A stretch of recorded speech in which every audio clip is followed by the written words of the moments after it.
नमस्कार प्रेक्षकांनो, स्वागत आहे तुमचं लग्नानंतर होईलच प्रेम या मालिकेचे आपण इंटरेस्टिंग असे रिव्ह्यू ऐकत आहोत. आजचा एपिसोड ना प्रेक्षकांनो खूप छान दाखवलेला आहे. आज बघा छान तर दाखवलेलं आहेत, पण त्यामध्ये एक असं ट्विस्ट आलेलं आहे की आता इकडे पारचीच काव्याला बघून विकेट पडलेली असते. बघूयात आता आपण काय होतं ते. इकडे आपण बघतो सुरुवातीला की गुड्डू त्याच्या पिंकी सोबत फोनवर बोलत असतो आणि म्हणतो की हा पिंकी हम ठीक है. तो म्हणतो की पण तुम्हारी बहुत याद आवत आहे. आणि इकडे सुद्धा आता जीवा फोनवर बोलत असतो. इकडे जीवा म्हणतो की हा हर्षदा बोल ना. कॉल ना.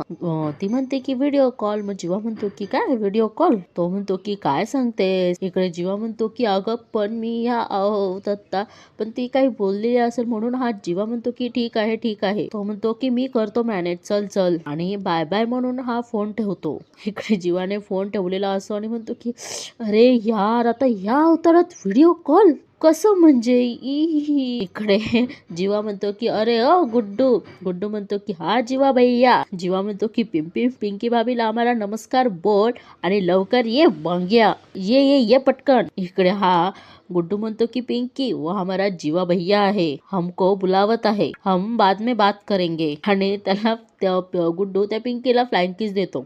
इकडे जीवा म्हणतो की अरे पप्प्या कशाला देतोय, ये पटकन. आणि गुड्डू पळत पळत येतो आणि म्हणतो की हा जीवा भैया काय झालं. आणि हा जीवा म्हणतो की ऐक ना मम्माचं ब्लेझर आण ए जा पटकन. आणि बघा इकडं आता तो गुड्डू आहे रिक्षामधनं त्याचा ब्लेझर काढतो आणि तो टॉवेल त्याच्या तोंडावर फेकून देतो. तो म्हणतो हे का करत आहे जीवा भैया. जीवा म्हणतो की त्या गुड्डूला एक काम कर, मला ना पटकन बसायला काहीतरी घेऊन ये, पटकन बसा पटकन. तो गुरु आता जीवा त्याला कन्फ्युजन मध्ये टाकतो, गोंधळात टाकतो. त्याला सांगतो काहीतरी आण जा पटकन, काहीतरी आण इकडे. आणि हा जीवा आता त्याच्या टी शर्ट जे आहे ते त्याच्यावर कोट घालत असतो. आणि बघा आता ते त्याला काहीच गुड्डू भैयाला मिळालं नाही म्हणून तो म्हणतो की येलो. जीवा म्हणतो की हे काय कचऱ्याचा डब्बा आणला. तो जीवा म्हणतो की कचऱ्याचा डब्बा नाहीये, हे टेबल. आणि त्याच्यातला सगळा कचरा तो खाली टाकतो. आणि जीवा त्याला म्हणतो की हे वांग्या. आणि छोटी बादली असते, तो म्हणतो की हे घ्या आपली खुर्ची. आणि टेबल आणि खुर्ची झालं. आणि त्याला जीवा म्हणतो की घे लॅपटॉप घे पटकन चल. आणि आता त्याने लॅपटॉप घेतलं आणि तो चालू करायला जातो तर प्रेक्षकांनो त्याची बॅटरी संपलेली असते. जीवा म्हणतो की अरे हे याला पण आत्ताच कोमात जायचं होतं, बॅटरी लो आहे. आता ज्याला गुड्डूला काय माहिती. जीवा म्हणतो की अरे पॉवर बँक घे ना, बघतो काय तोंडाकडे. आता लगेच गुड्डू पॉवर बँक काढायला रिक्षामध्ये जातो. बघा त्या पॉवर बँकची पण बॅटरी नसती. जीवा म्हणतो की अरे यार नाहीये याची पण बॅटरी, डिस्चार्ज झाला आहे आता. गुड्डू म्हणतो की ये भी डाऊन हो गई. गुड्डू आता नंदिनीच्या घराकडे बघतो आणि म्हणतो की जीवा भैया. जीवा म्हणतो की हा. तो म्हणतो की हा तर चांगला चानस आहे. तो गुड्डू म्हणतो की तुम्ही आता घरामध्ये जावा आणि बाबूजीला सांगा की माझा चार्जिंग संपला आहे. जीवा म्हणतोय की काय. तो गुड्डू म्हणतो की म्हणजे तुमच्या लॅपटॉपचा चार्जिंग संपला आहे. आणि जीवा म्हणतो की अरे वांग्या, मला घरात शिरता येऊ नये म्हणून तुला वॉचमन साठी कामाला ठेवला आहेत ना, आणि तू त्यांच्याशीच बेईमानी करतोयस. इकडे तो गुड्डू म्हणतो की वो बात तो बराबर है गुड्डू भैया. तो गुड्डू म्हणतो की पण तुम्ही जे मला नमक खिलवलं आहे त्याच्यासाठी मी कसा बेईमानी करणार. इकडं जीवा म्हणतो की गुड्डू म्हणतो की तुम्ही काय ते स्वतःच्या हाताने मला हंडा खिलवला आहेत ना, त्याच्यावर मी कुछ जादाही नमक छिडकून खाल्लेला आहे. मग जीवा म्हणतोय की असं म्हणतोयस. मग इकडे जीवा म्हणतो की ठीक आहे नंदिनी, ह्या बहाण्याने का होईना मी तुझ्या दारात पुन्हा गृहप्रवेश करेन आणि आपण आता इकडे जरा देशमुखांच्या घरी यावं. कारण आता इकडे पार्थ काव्याला बघून इतका त्याची म्हणजे विकेटच पडलेली असती की बस. आणि ते दोघं एकमेकांना धडकतात.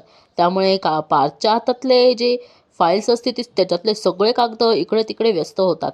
आणि हे बघून मानिनी काकू म्हणतात की सुंदर सुंदर दिसती माझी सून नंबर 1. मानिनी काकू म्हणतात की 1 नंबर झाला आहेत ग तुझा मेक ओव्हर. इकडे काव्या म्हणते की मग काय आता, इथे माझी सासू 1 नंबरी असेल, सूनबाई 10 नंबरी असायला नको. आणि इकडे आपण बघतो की हा पार्थ चोरून चोरून काव्याला बघत असतो. मानिनी काकू म्हणतात की हो ग हो बाई, तू लाखात एक आहे. त्या म्हणतात की तुला आल्या गेल्याची भूताकिताची. आणि रम्याकडे बघून म्हणतात की तुला कोणाचीच नजर नागायला नको ग. आणि दोन्ही हात तिच्यावरनं फिरवतात आणि आपल्याला डोक्याला असं मोडतात ना, तसे त्यांचे ते बोटो मोडतात. इकडे काव्य म्हणते की काय तुम्ही पण आई. ती म्हणते तुम्हाला असं वाटत नाही की जरा चुकलंय. सगळ्या भूतापितांची म्हणण्यापेक्षा स्पेसिफिकली एका चटकिनीची नजर लागायला नको आणि ती रम्याकडे बघून म्हणते असं म्हणायला हवं होतं ना. बघा आता ही रम्या किती रागाने बघते आहे तिच्याकडे. इकडे या पिहू आणि तिची मैत्रीण पण हसते आणि मानिनी काकू सुद्धा. इकडे काव्या म्हणते की ठीक आहे, तुम्ही माझी दृष्ट काढलीत ना, मग आता माझ्या सुखाला कोणाचीही दृष्ट लागणार नाही. आणि हे ती रम्याकडे बघून म्हणते. आणि काव्या म्हणते की नाहीतर काय, मी आहे आणि माझा हात. आणि ती बघा काव्याला रम्याला काव्या कसा हात दाखवते तिचा पिरगळताना. इकडे रम्या म्हणते की तुझा रोग मला चांगलाच कळतो आहे काव्या. रम्या म्हणते की बघून घेईल मी तुला. काव्या म्हणते की बिंदास बघ. इकडे पिऊ तिच्या मैत्रिणीला म्हणते की रम्या ताईची किती मज्जा झाली ना.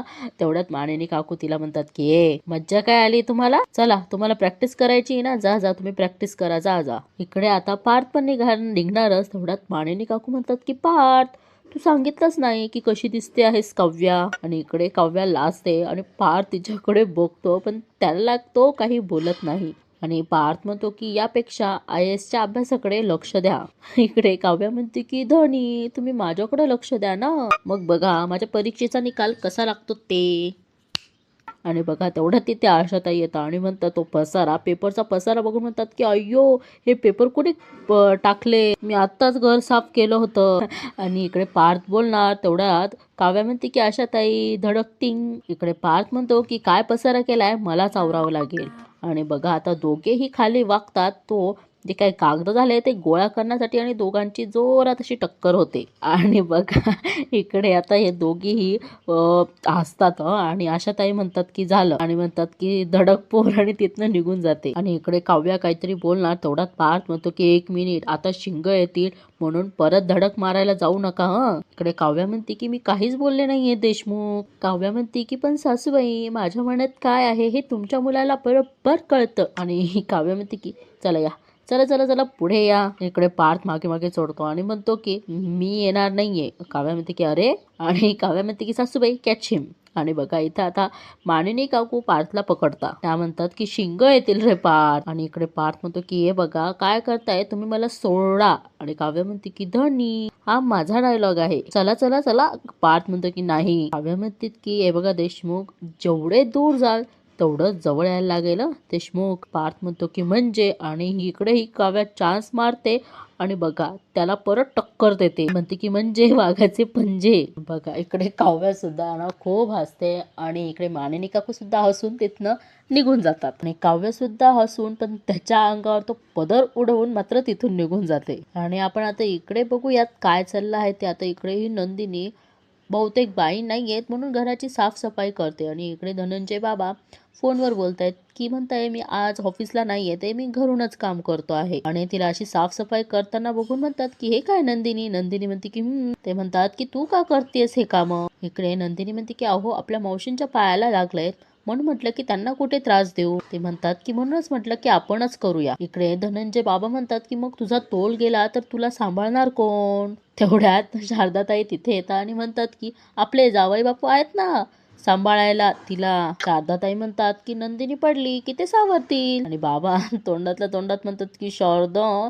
तेवढ्यात नंदिनी आणि म्हणते की बाबा हात द्या मला. आणि बाबांना म्हणते की मी माझ्या रूम मधला पंखा पुसायला जाते. आणि बघा तो स्टूल घेऊन नंदिनी जाते तिच्या रूम मध्ये. आणि बाबा म्हणतात शारदाताईंना बघितलंच कशाला नाव घेतलं नंदिनी समोर त्याचं, तिला आवडत नाही हे कळत नाही आहेत का तुला. आणि बाबा म्हणतात की मलाही ते आवडलेलं नाहीये, तो इथे राहतोय ते. आणि तेवढ्याच जीवा येतो त्याच्या हातातलं लॅपटॉप घेऊन आणि म्हणतो की मे आय कम इन. आणि बाबा बघा त्याच्यावर खूप चिडतात आणि म्हणतात की तू आत कसा आलास आणि आत येऊन विचारतोयस मी आय कमीन म्हणून. बाबा त्याला म्हणतात की तू आत आलासच कसा, तुला आत सोडलं कोणी. गुड्डू ए गुड्डू ए गुड्डू. त्या जीवाचं काही ऐकूनच घेतलं नाही. आणि बघा ते तिकडं गुड्डूला आवाज येतो आणि इकडे हा जीवा सासूबाईंशी बोलायला येतो आणि म्हणतो की सासूबाई हे सकाळी सकाळी खातात काय, सकाळी सकाळी एवढी एनर्जी तरी येते कुठून. शारदाताई काकू म्हणतात की हल्ली ना त्यांना तुम्हालाच बघून त्यांच्या अंगात काहीतरी संचारतं. आणि बघा आता त्या गुड्डूला बोलवायचं सोडून देतात आणि हे यांचं बोलणं ऐकण्याचा प्रयत्न करतात. आणि इकडे धनंजय बाबा पुढे येतात आणि म्हणतात की काय काय बोलतायत माझ्याबद्दल. जीवा म्हणतो की अहो सासरे बुवा तुमच्या तब्येतीची विचारपूस करत होतो, आता तुम्ही काय मला नीट सांगणार आहात का.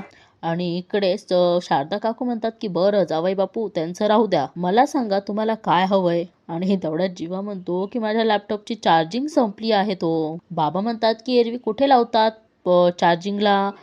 जीवा म्हणतो की पॉवर बँकची सुद्धा चार्जिंग संपली आहे. जीवा म्हणतोय की मी प्लीज थोडं थोडं चार्ज करू का प्लीज. बाबा म्हणतात की का, तुझ्या त्या डार्लिंगचं कौतुक करत असतो ना व्हिडिओ मध्ये, मग तिला सांग ना त्याची व्यवस्था करायला. आणि इकडे जीवा म्हणतो की सासरे बुवा काय माझ्या रिक्षाला डार्लिंग म्हणतायत ते. जीवा म्हणतो की म्हणजे माझे ब्लॉग्स बघतात वाटतं तुम्ही. अ अ आ आ अ अ तेवढ्या आत बाबा म्हणतात की बस तुझ्याशी या फालतू विषयावर बोलायला आणि तुझ्याशी हुज्जत घालायला माझ्याकडे वेळ नाहीये. बाबा चिडतात आणि म्हणतात की आत्ताच्या आत्ता बाहेर हो निघ, आणि जाताना तुझी खटारा रिक्षा घेऊन जा, निघतो. इकडे जीवा एवढंस तोंड कडून म्हणतो की सासूबाई. बाबा म्हणतात नाहीतर पोलिसांना बोलवेल मी. इकडे जीवा म्हणतो की सासूबाई. तेवढ्यात शारदाताई म्हणतात की बस धनंजयराव. त्या म्हणतात की जीवा आपले जावई आहेत, नंदिनीचा नवरा आहे तो.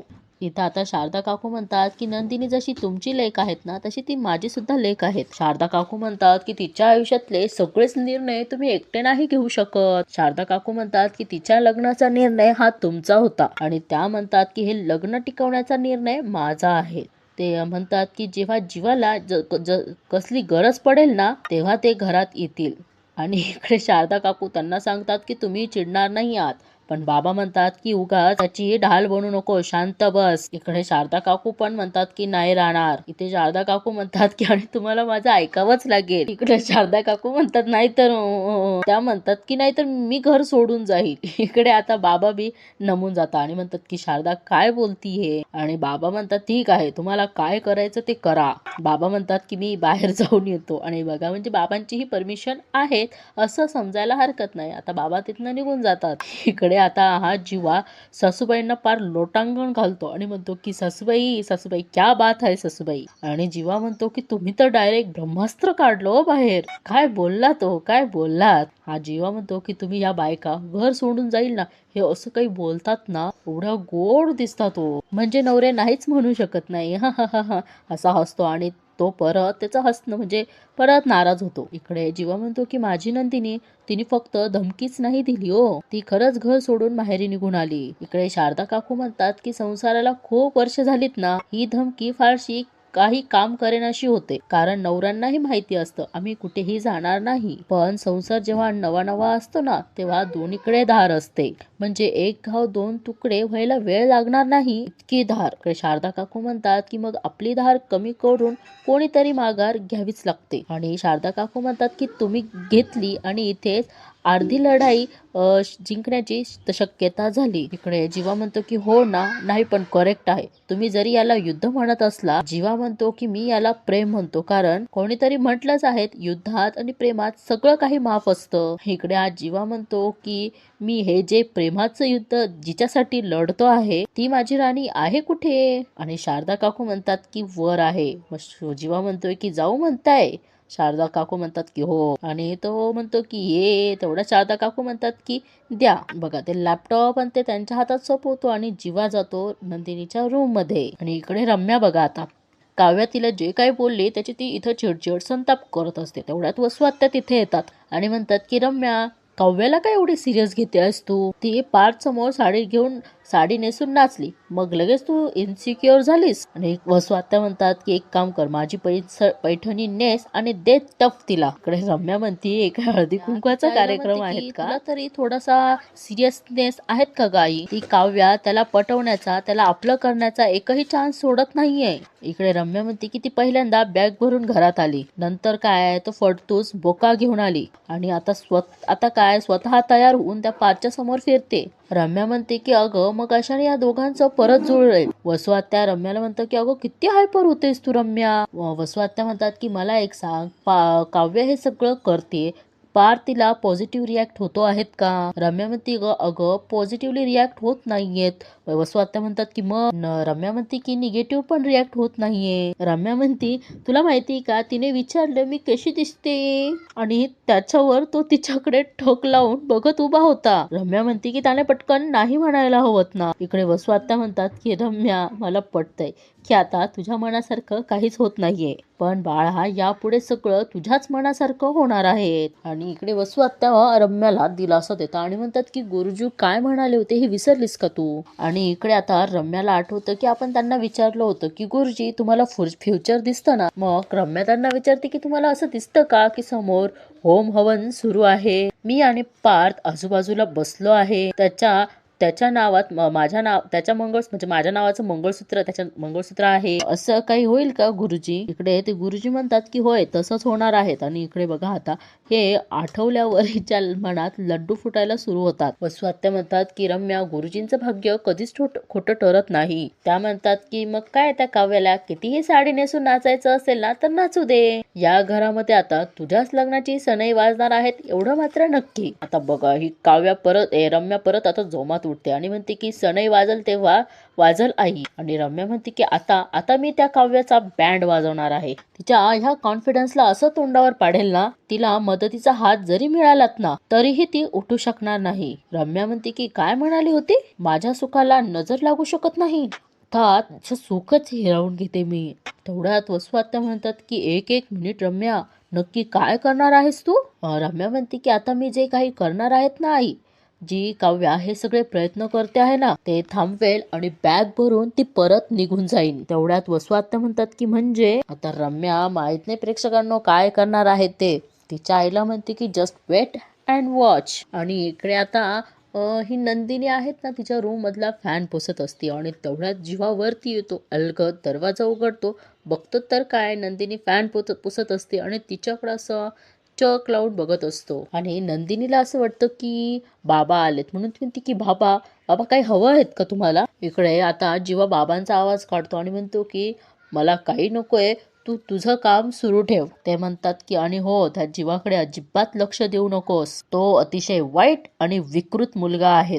पण बघा आता त्याच्याबद्दल वाईट बोललं तर हिच्या मनाला लागलं. आणि नंदिनी म्हणते की नाही बाबा मनाने तसे खूप चांगले आहेत ते. आणि हे ऐकून जीवाला खूप आनंद होतो की ते आपल्याबद्दल चांगलं बोलली आहे ते. आणि इकडे आता जीवा म्हणतो की अगं मनाने चांगला, अगं काय बोलतेस तू, त्याने तुझा छळ केला, तुझ्याशी खोटं वागला, तुझ्यावर रागवला, चिडला, तुला रडवलं. इकडे आता नंदिनी म्हणते की नाही हो बाबा, त्यांनी मला हसवलं पण आहे सुद्धा.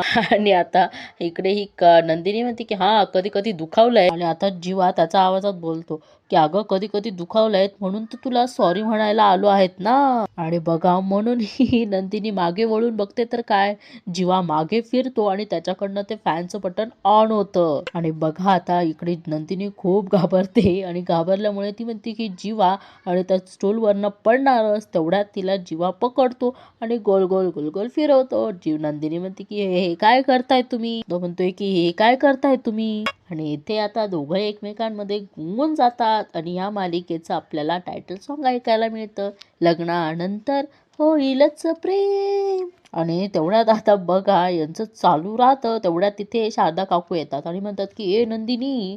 आणि नंदिनी म्हणते की तुम्ही मला खाली सोडा, आई येते आहे. जीवा म्हणतोय की येऊ देत ग, तिला माहिती आहे आपण नवरा बायको आहे ते. नंदिनी म्हणते की मी तुमची कोणी नाही, मला खाली सोडा आधी. आणि तेवढ्यात शारदा काकू मध्ये येतात आणि म्हणतात की मान फिरवून घेतात आणि म्हणतात की सॉरी सॉरी सॉरी मी काहीच बघितलेलं नाहीये, मी वळले लगेच बर का. इकडे आता नंदिनी सुद्धा लाजते आणि म्हणते की तुम्ही पहिले मी खाली सोडा मला प्लीज. इकडे शारदा काकू म्हणतात की असू देत ना ग नंदिनी, तसंही मी मगाशी म्हटलेच होते नंदिनी पडली तर येतील जावई बापू सावरायला म्हणून. आणि खरंच आले पण त्यांना या बाबतीत फार छान वाटत असतं. पण इकडे आता नंदिनी त्याच्यावर चिडती, संतापते आणि म्हणते की तुम्ही पहिले मला खाली सोडा हा. आणि जीवा म्हणतोय की अगं पण नंदिनी ऐकत नाही आणि म्हणते की तुम्ही पहिले मला खाली सोडा हो. तेवढा जीवा म्हणतो की ओके ओके. नंदिनी म्हणते की आणि आई इकडे बघ. आणि ती म्हणते की मी स्वतःला सावरू शकते. आता नंदिनी जीवाला म्हणते की तुम्ही इथे काय करताय. आणि जीवा म्हणतो की चार्ज व्हायला आलो आहे. त्याला म्हणायचं असतं की लॅपटॉप चार्जिंगला लावायला आलो आहेत पण तो बघा. मग नंदिनी यावर म्हणते की काय.